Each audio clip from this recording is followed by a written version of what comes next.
on this edition of the Self-Publishing Show. I do see a world where we have like print on demand being a bit easier, or integrating AI with translations, or even the audiobook creation. It feels like we're not quite there yet, but it's definitely moving toward a world where there'll be a balance of affordability and using tools like this to just generate more content. Publishing is changing. No more gatekeepers, no more barriers, no one standing between you and your readers. Do you want to make a living from your writing? Join indie bestseller Mark Dawson and first-time author James Blatch as they shine a light on the secrets of self-publishing success. This is the Self-Publishing Show. There's never been a better time to be a writer. Hello and welcome. It's the Self-Publishing Show with me, James Blatch. Me, Mark Dawson. Sitting in his TARDIS in the barn in Wiltshire. Standing, actually. Standing. You sit stand desk. I'm standing, yeah, absolutely. Very good. It's the hottest day of the year. Going to be 31 degrees. Actually, I'm going to be in London tonight watching cricket at the Oval. It's going to be melting. And because I booked my tickets late, we're in a no alcohol stand. Oh dear, that's unfortunate. Utter failure. So basically, we have to stand behind the stand drinking our drinks. We might have some train beers. I think it's a day for train beers, isn't it? Mm-hmm. Possibly, yes. I'll be having some beers by the pool. I've got the pool open. Very nice. Indeed. Okay, well, enough about our rare moments of nice weather. We have a very special week coming up here in the life of SPF and the show, because it is our live conference on Tuesday and Wednesday in London, England. And we're very much looking forward to it. We think everything's in place. I think I've got to make a decision today about exactly how much money to put behind the bar, which... It's not been cheap putting this thing on, I can tell you. You don't see any change out of £100,000, which is a lot of money for us to spend. We hopefully will get somewhere near break even by the end of it, but it's going to be so exciting to have everybody in the room. You know, you and I, we do this. We basically talk to cameras every week, all year, and we haven't been able to do this for a couple of years in person, but I can't wait to be in the room with people. I think you and I are going to spend as much time in the foyer as possible, chatting to people, having conversations, as well as being on stage, introducing people. And we've got a great lineup. It's not too late, probably, to get tickets. Can't say that hand on heart, but if you can go and check it out at selfpublishingformula.com/SPS live if you want to join us. There might be some single day tickets left, day one and day two. We're going to have some, honestly, the sessions are coming in, the PowerPoints are coming in. We're very excited about it. One I saw this week, I was chatting to John, who's dealing with that. Hayley Milliman from Pro Writing Aid has put together a really good session on editing. And it's one I wasn't sure how it was going to work, but I've seen a PPT now, and it's going to be excellent. I know that Susie Quinn's going to do a really inspiring session on writing a bestseller. We're going to hear from Caroline and Suzanne, who are huge selling authors on the planet at the moment. Lucy Score also. I don't know how much Lucy's going to say. She's my friend. I talk to her quite a lot about stuff. She's going to come and stay here actually with Tim for a couple of days after the conference. But she has had her biggest month of her life last month. And so she's on a high at the moment. She's going to talk about that. But in addition to that, Mark, and I know this was your thing right from the beginning and you did it in the first conference, it's not just going to be high flyers on the stage. Well, you'll be on the stage. So, yes, I am. No, there's the last session we got, I think we've mentioned before, is the authors who are doing really well, the kind of the mid 5-figure authors, and look kind of low 6. I think some of them might be creeping in, but just people who've had success over the last couple of years and are doing well enough now to see really significant changes to their lives, but also the kind of level of success that, not everyone is going to be able to look at Suzanne and Caroline or Lucy, and it feels like there's a long way between where most authors are and where authors at that kind of level are. So what we wanted is something a little bit more attainable, so that people leave, and it is the last session for that reason. They leave with a feeling that this is possible. You can, being a writer as a full-time writer is something that is a dream for thousands and thousands of people in the SPF community. And I think lots of the people that they show will look at that and think that was something that I would sell my right arm for, to be able to do that as a full-time career. And then these authors are at that level now, but it wasn't that long ago that they weren't. So feels achievable and attainable, and we'll kind of dig into some of their experiences and their tips as to how you get from where they were to where they are now. Yes, well, I am that author, as you said. And in fact, today is quite a big day because if you're watching on YouTube, you can see this is my author. What are they called these? Proofing. Yeah, proofing version. My second novel is live today in paperback and it's going to be released in Kindle format on June the 28th, which is day one of the conference. Oh, which is quite cool. So I'm double doing it that day. I'm reading it again now just to double check, but it's actually reading okay. There's a typo on the first page. Yeah, of course. I just saw it. I've gone for white on the inside. What do you think about that? I mean, I'm now looking at it thinking most books are cream. I prefer white. I think it's higher contrast and easier to read, but it does make me think that nearly every other paperback I pick up is cream on the inside. What's your view on this, Mark? Hang on. Let's have a quick look. Hold on there. Yeah, actually, just looking at the American version of the cleaner, that's cream. So yeah, I think I do cream. I can't remember. Hold on a minute. Go this way. Exciting discussion this on colour, but you have to make these decisions, right? I do white. So my books are white. Although the books that I do with Welbeck are cream. So okay, I don't know. I don't think it makes a great deal of difference for us. And my other controversial decisions, I've changed book size. Yes, well, that's sensible. This was a big wordy book and needed to be 6x9, I think. Otherwise, it was going to be very thick. But this is much better, I think, is a proper sort of paper 5x8. Yes, more industry standard. Yeah, and I really like that. It goes into a man bag or a handbag. Yes, yeah, it's good. It'll be exciting to see that go live. So we're recording this slightly in advance. So when we have the live show, as James says, the book will be available. So I suspect your author books are going to be polluted horribly for the first couple of weeks. There's lots of authors very generously support you like they did the last time. So you're going to have to spend a lot of money correcting those. Yes, training the algorithm. I will be doing that. But this month I've been upping my spend on Final Flight, trying to get it. It's been in the top 2,500 of the Kindle store in the UK, and I have noticed that. In fact, I had an email this week from a reader who said Amazon recommended it to him, and he thinks because he bought a book about the Vulcan bomber, it came up. Yeah. So that's really good, that stuff. So I am finding those readers as well.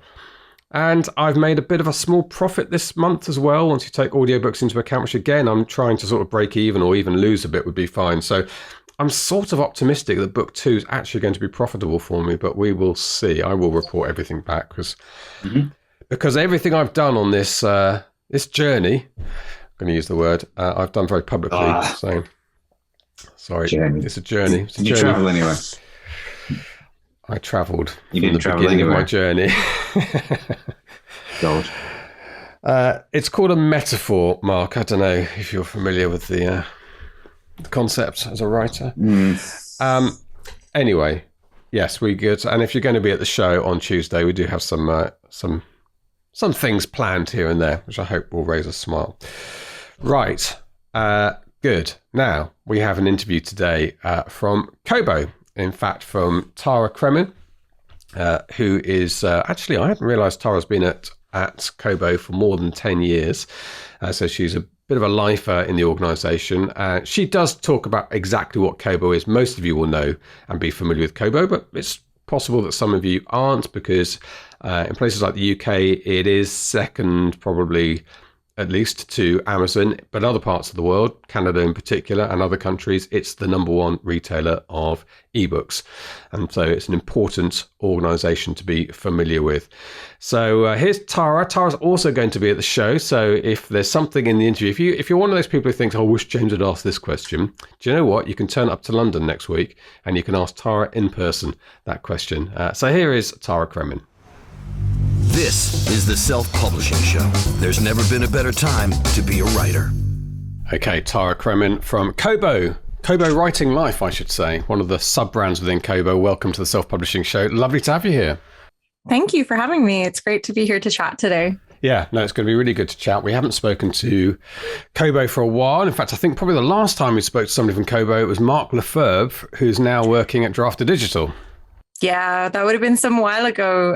But yeah, I'm glad to get to come and chat to you and tell you everything that we've been up to since then. Yeah. Well, why don't we start with a bit about Kobo? For those people who aren't familiar with the platform, why don't you give us the skinny Tara on Kobo? Absolutely.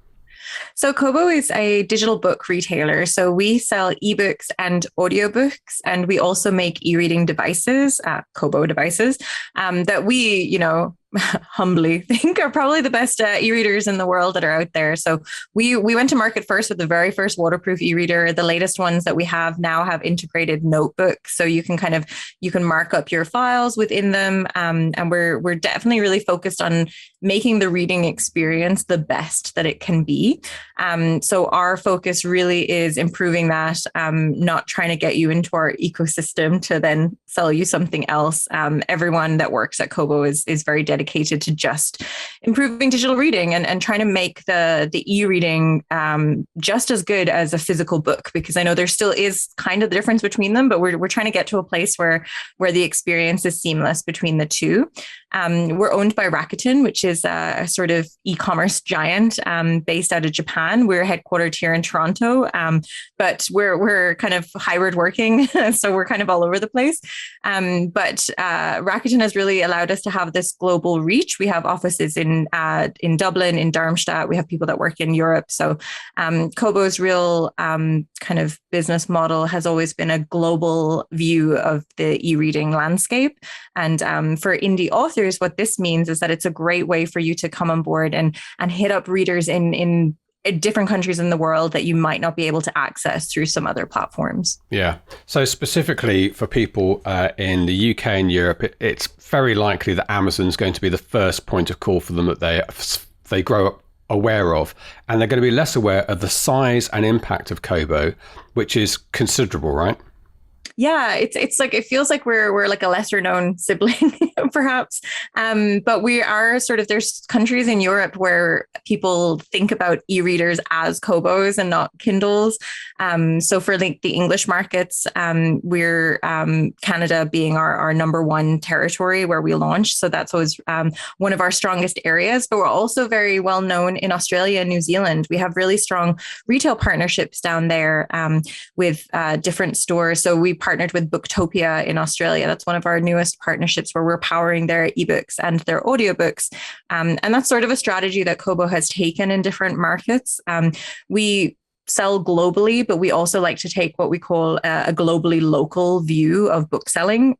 So we know that selling a book in France is slightly different to selling a book in the UK. So which is why it's really important for us to have people on the ground there and sort of like unique opportunities and partnerships in these areas. So sometimes we partner with a traditional brick and mortar bookstore to power their digital arm of that. But sometimes it's with a general sort of e-commerce store or different things like ball.com. So we have a lot of different things in the works.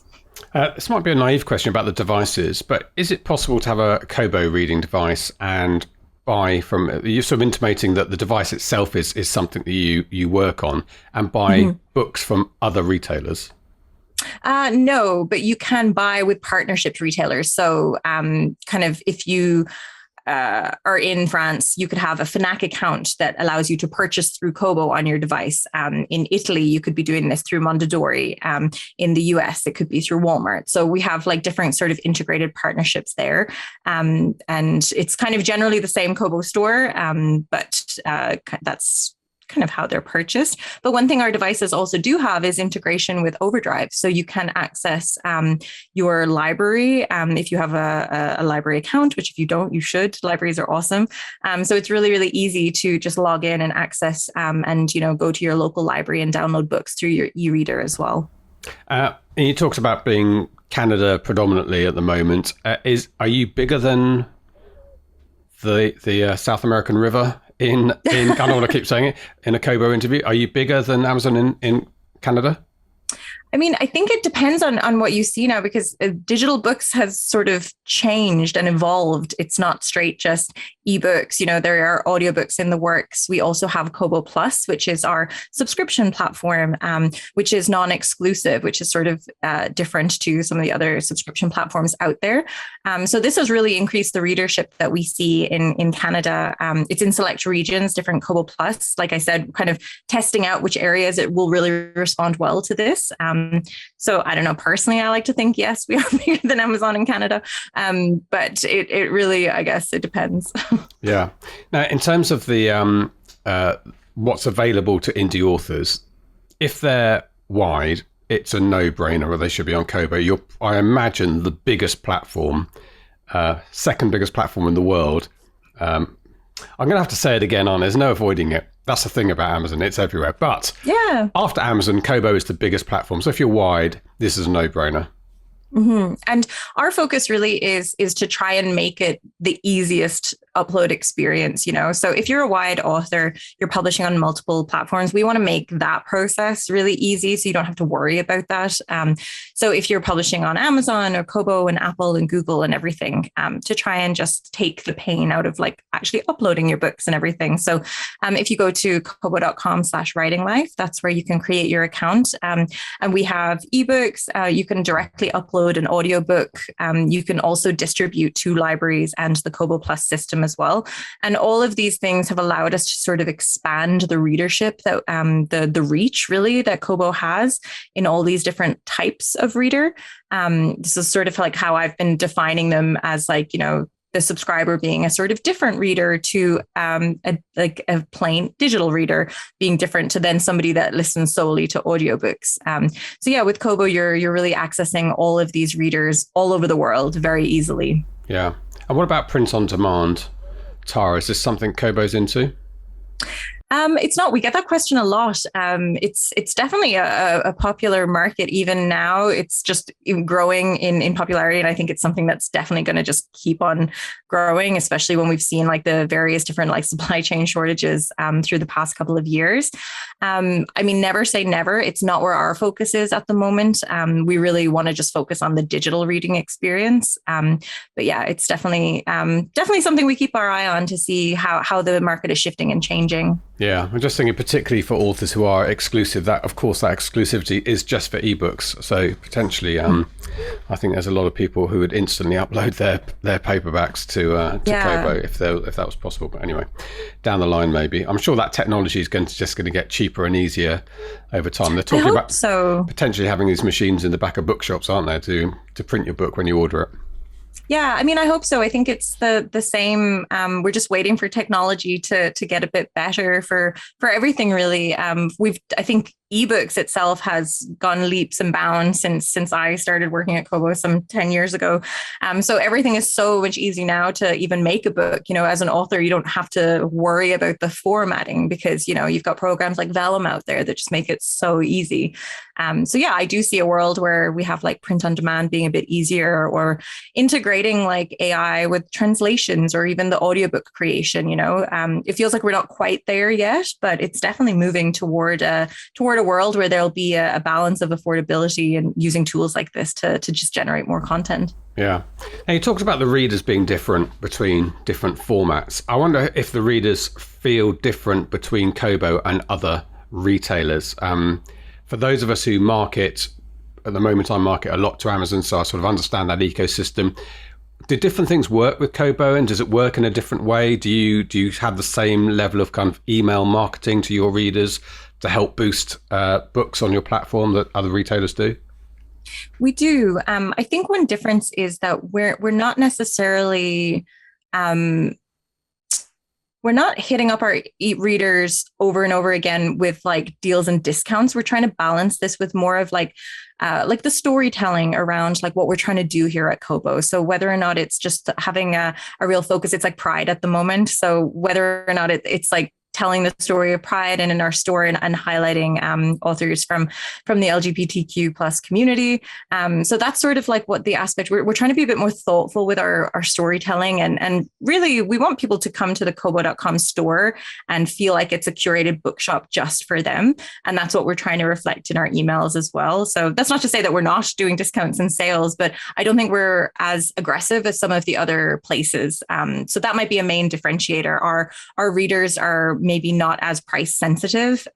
They're like a deal, but they're more into kind of like following the authors and like the feeling of getting lost in a really good book. Yeah. Well, not being price sensitive is a good thing to hear from an indie author point of view. Prices haven't seemed to move very much for indies over the years, and they're pretty low. I know that's funny actually, because we do see it increasing. That's kind of a common misconception, even within Kobo. Other departments are sort of still sometimes have the old fashioned view of like, it's a 99-cent book. And you're like, no, it's actually indie pricing has been climbing over the years and traditional pricing is reducing. So we are eventually going to meet in the middle. And I think there's a real opportunity there. I think indies are getting a bit wiser to like really good price points in their books and being a bit more conscious, especially at Kobo. One of the pieces of advice that we always give is to really take advantage of the global reach that we have. So make sure you're sort of like setting your price in these multiple currencies that is an attractive price point.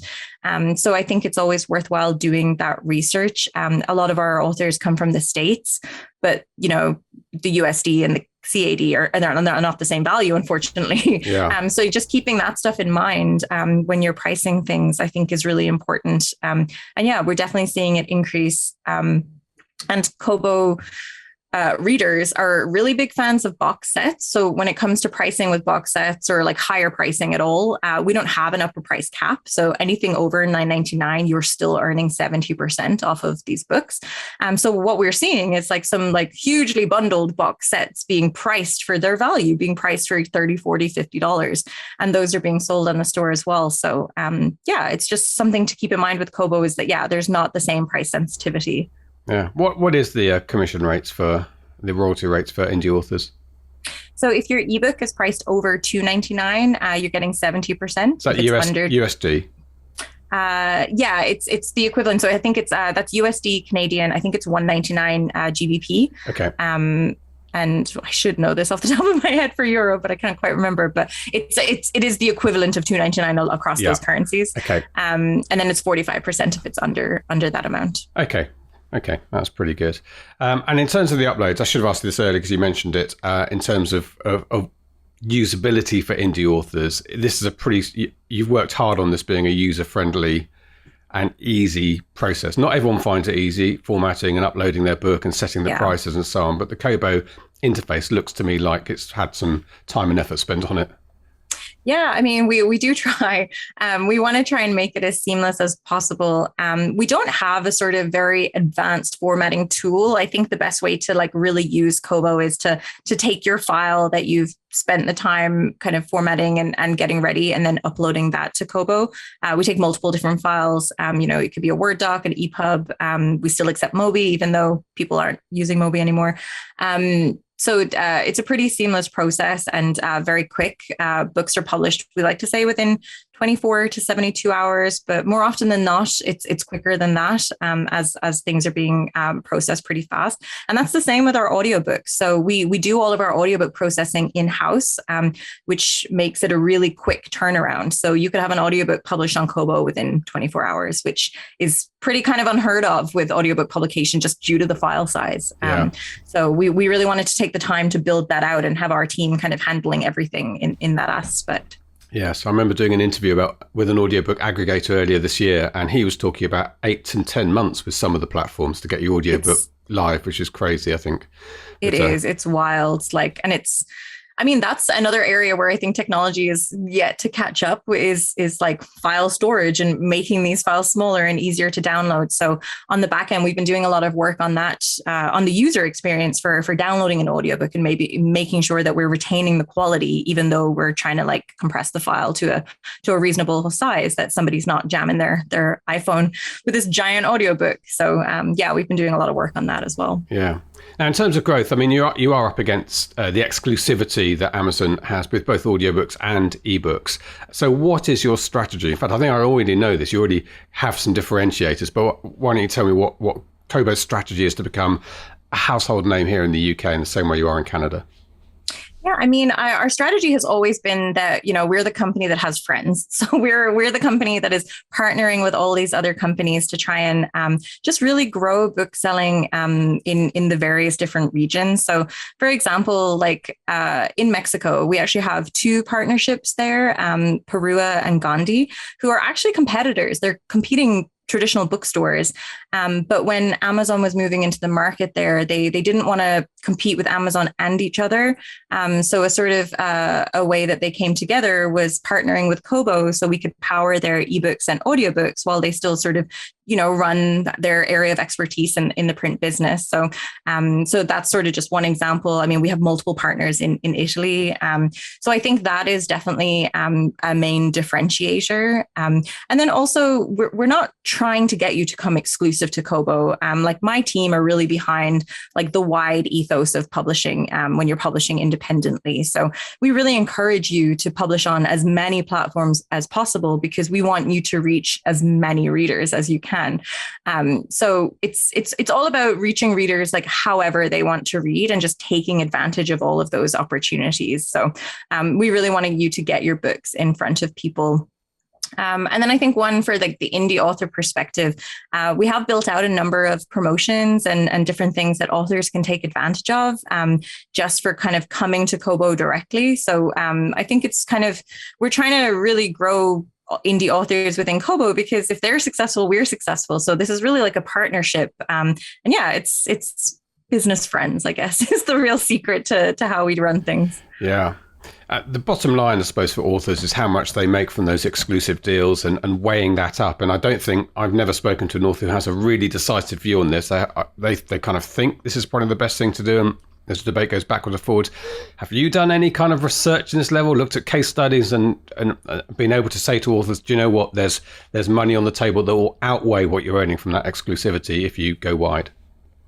Yeah, I mean, and I think it's fluid. I mean, just because you are exclusive at one point doesn't mean you are branded forever as an exclusive author. We have more and more authors reaching out to us that are going wide for the first time. And I think that's really encouraging. And that's really great for us to know because when we're trying to help you, we know that you can sell on Amazon. How can you sell on Kobo? You have those readers. So there definitely is ways that we can kind of entice people to come wide. We also do have a couple of instances of where books would just be on Kobo with our Kobo Originals platform. So we do original content, different commissions in a very similar way. It's basically a publisher within Kobo. It focuses on kind of key geos. It's quite a large part of the business in the Netherlands, for example, but we also do like English content there. So there is a number of different opportunities. But I definitely think that it is hard to compete for like a month-to-month sale, say, for example, but it's all about the mindset that you as an author want with your business. Being a wide author does take more effort. It takes a little bit more time to hit the readership and maybe hit the amount that you're making by being exclusive. But it's all about what you want in the long term, it comes down really to the old saying, like, do you want to put all your eggs in one basket? But I think it's better to widen where you're publishing and to have multiple options of things and multiple things to take advantage of. It just sort of makes sense to me. Get your book in the hands of more readers, and maybe that Hollywood film producer more chance of picking it up, unless it's not just on one platform. The other guys, I guess the other guys around here, Google Books, Apple Books, the other people who have a similar kind of position in the market to you, probably not as big, I would imagine, as Kobo. You talk about your friends. Do you feel more cooperative to other retailers than perhaps the South American River is? I mean, I think so, in the fact that like even mentioning and encouraging people to also publish their books there, Yeah. It's like, I think you should be publishing on Apple and Google if you're publishing on Kobo. That is the way forward. And we like building these relationships when we're at events like the Self-Publishing Live show. I'm sure that we'll get to catch up with them. But yeah, I think that's probably a big differentiator.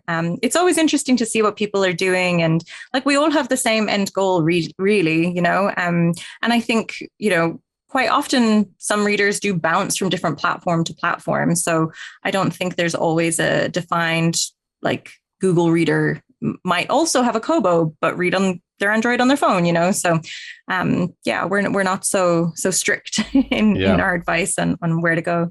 Yeah, we should say we're recording this. I'm not sure when this interview is going to go out. But I shouldn't refer to any dates. No, that's okay. You're due to come to the show, which is in a couple of weeks as we're recording this, and we're looking forward to seeing you there. And I'm rehearsing. I'm getting you ready because you're going to be asked by authors there, should I go wide? And you have to come up with an answer. This is good practice. This is our first in-person event since the pandemic. So This is a good practice for me beforehand, There you go. And how long have you been with the company, Tara? It'll be 10 years this summer. So yeah, it's been a long time. I've worked in a couple of different roles, but always on Kobo Writing Life. So I worked on the back end for a while. Like, I was the person that was cracking open EPUBs and fixing them and trying to make sure that the feeds and streams were good. And then moved to sort of a more front-facing growth and marketing role. Yeah. Should say you used the acronym GEO earlier. Is that growth opportunity, or what's GEO mean? Oh, like the country, the GEO. The GEO, geographic. What's it stand? Yeah. I don't know, actually. Oh. I guess the geographic area. That'd be GA, surely. Yeah. Anyway, I don't know. We always refer to geos, different geos. Geo. I guess it's just a different way of saying country. Yeah. I thought I should have asked at the time what that meant. Okay, so you've been there 10 years, and I think I remember the Rakuten takeover. Was that 5 or 6 years ago, something like that? It was actually happened right before I joined. It was like in 2011. So yeah, it's been quite some time now. And it's been, what I found personally very interesting is when I joined Kobo, it had a real startup feel. There was cupcakes in the office for no reason a lot, just that sort of like culture where you were just figuring out how to fix things, and everything felt like an emergency. You're just like, how do we get the books on site and make them better? And now it's really evolved to this kind of startup culture, to this more mature company, and I've really enjoyed seeing the flow of that. I know a lot of people like thrive working in that startup environment. I don't know if it's for me, but it was really good to get that experience, to see where you're basically you're creating something from scratch, and you're coming up with these processes, and how things evolve has been really interesting. And how much contact do you have? How much do you feel a part of the Rakuten? Because it's a big company, Rakuten. How much are you Kobo, and how much are you aware that, I don't know if your pension systems and HR, does that all come from a corporate level, or is it all still done locally? Yeah, so it's Rakuten is sort of split between the different areas. So there's Rakuten Americas, which we are part of with the Canada and American system. So we have weekly meetings where we sort of meet, and they're very transparent in sharing news and updates from like what the different countries are doing and the different initiatives that Rakuten has. And then in Europe, they have the same thing. It's the EMEA region, so they have their weekly meetings, and it's pretty. We're pretty in tune, and kind of a pretty key part of the business strategy, really. Yeah, and it sounds like potentially some job opportunities for you should you wish to change within the maybe yeah. There's even in Toronto, there's Rakuten Advertising is here, and Rakuten Marketing. There's more than just Kobo, and Rakuten's actually 25 this year as well. Wow. So it's a big birthday. KWL turns 10, Rakuten's 25. So yeah, it's been interesting to see the different areas of growth and stuff that Rakuten have been doing. So you're coming to London, or you've been in London, depending on when this goes out. Is this something that's going to be a feature for you personally over the next year or two? You're going to start going to the conferences? Yeah, I have been going to a lot of the conferences in America, or we had like pre-pandemic. I had started to go to a lot of them. I haven't been to this one in London yet. I don't know why we hadn't. I don't know. We've only done it once in 2019, so that explains the world was just closing up as we just got in under the wire. Yeah, I think it really depends on the opportunities. It's much easier for us, obviously, to travel to America, but this being such a large indie focused one in Europe, I think it's a great opportunity. We have the team in France that do events there for like French authors. We have KWL people in Italy and the Netherlands, so they do go to those events. But there isn't really like an English focused one. So I'm really excited to have this opportunity to talk to the kind of like British indie authors and anyone else that's traveling there as well. I think it'll be a lot of fun. There'll be plenty from North America, I think, as well. But and people, I should say, we had this conversation off air, but people are confused about your accent. So you are actually European because it's quite a hard accent to pin down. But now you've told me that you're Irish, I think, not by birth, funnily enough. Were you? Yes. You're by birth Irish. That does make sense now that I'm listening. Yeah. I was born in Cork and then I lived there for most of my life. But then as a child, grew up in England. So when I was like 8, I had like a British accent, like there was no sign of it. And then I moved back to Ireland. And so then I had a mishmash. And my mum lived in England for many years. So every time I traveled there, it would change. So, and then I've lived in Canada now for 10 years. And every time I go to Ireland, they tell me I sound like a Yank. I'm like, I don't live in America. But yeah, so I'm easily influenced with my accent about where I am. It'll settle down. It's a nice accent, though, I should say. Okay, well, look, Tara, thank you very much indeed. I guess the passing question for us is that one, what would you say to somebody who is currently exclusive with another retailer and is not convinced? I mean, what can you say to them to say, this is something you need to consider? I just think that you're kind of leaving an opportunity. I think as things expand, as things change, even with how we've seen more and more people like taking advantage of indie publishing and it getting a bigger and bigger area, like there's more and more authors for competing for different spots. I think it just makes sense to start building these relationships. It's just something to really take the time about, do your research, reach out to me and the team. We're happy to sit down and really one-on-one tell you what we think works and why you should come and move wide. Ultimately, I think you're doing your readers a disservice, if they can only read on one platform and can't, you're missing readers that could potentially be accessing your book in a different way. So I think that's ultimately it. It's about the reader at the end of the day. And that Hollywood producer, of course. Let's not forget. Of course. Him or her. And it's kobo.com, I guess. Yes, it is. Which is an anagram of book. It is. Took somebody to point that out to me before I realised it. But same with me. I think I worked here for a couple of years before I realised it. That's where it comes from. Okay, look, Tara, can't wait to see you in London. We'll share a drink together, no doubt, as you were born in Ireland. That will happen. And we'll have a good conference, I'm sure. And yeah, let's keep in touch. And of course, always consider that wide option. Absolutely. Thanks so much for having me. It's been really delightful to talk to you. This is the Self-Publishing Show. There's never been a better time to be a writer. There we go. Tara Cremin. Really looking forward to meeting Tara next week in London, and you can have a chat with her as well if you're coming to the show, not too late. We should just also say, Mark, that the digital ticket is about to go up in price. So digital tickets, as cheap as we can make it, we have to pay, it's £10,000 plus of the video production, plus with the editing. So it goes up a lot. So, but we've made the digital ticket $25 as cheap as possible. And that is a professionally produced version of every session at the show and a roundup video delivered to your email, or it'd be like an online course. And you can pick that up at selfpublishingformula.com/digital. But it's going up in price next week. So it'll be $40 after next week. So you need to buy it today at $25 and then it goes up to $40 after the show. So it's basically a pre-show special deal. And finally, Mark, if you're watching on YouTube, I'm modeling some of our merchandise. Yes, very nice. Blue and yellow t-shirt with the logo for the conference. So yes, very nice. It's a very commercial podcast, this one, but there you go. This is, we've got a lot of merch. We've got some really good baseball caps. I'm definitely going to get myself a baseball cap next week because strangely, I haven't been given one, which is weird, but I'm going to get one next week. I'll have to pay for it. I think they're £15. The t-shirts, I think, are a tenner, something like that. And it's like having a cool band t-shirt, isn't it? Having SPF on your t-shirt. Yeah, remember we had at the last conference, we had a number of different T-shirts based on levels of success and a famous Facebook interaction, well, not famous, an infamous Facebook interaction that I had with a slightly unusual author. Then it was quite nice to look out into the crowd last time and see different color T-shirts with different weird slogans on, depending on where authors were in their careers.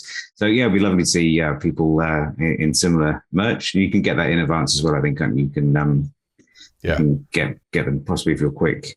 I think they're on the website. Not entirely sure, but have a look. Yeah, I think they are. But anyway, turn up at the show next week, and then after the show, if there's anything left, we'll stick it on the website. Yeah. Who does not want to be seen in a self-publishing show T-shirt this summer? I don't know. I'm sure there's lots of people. But anyway, yeah, people who are going to the show, yeah, that would be the T-shirt of choice. What T-shirt are you wearing, by the way? It's just something I threw on. Joe DeBuyer. No, it's fashion, James. I'll spend it off camera. Yeah, I'm glad you explained that to me. Come on, Alan. Okay, good. Now we do have a Patreon supporter to welcome, but we should do that at the beginning. So I tell you what, we're going to save that for next week, our first post-show interview. That is it for this week. Cannot wait to see you if you're coming to London next week. Do come and say hello. Both Mark and I are there to be spoken to and spoken at. We'll also accept beer. Should you wish to buy us one in the evening. Looking forward to it. See you then. Until then, all that remains for me to say is it's a goodbye from him. Goodbye from me. Goodbye. Goodbye. Get show notes, the podcast archive, and free resources to boost your writing career at selfpublishingshow.com. Join our thriving Facebook group at selfpublishingshow.com/Facebook. Support the show at patreon.com/selfpublishing show. And join us next week for more help and inspiration so that you can make your mark as a successful indie author. Publishing is changing, so get your words into the world and join the revolution with the Self-Publishing Show.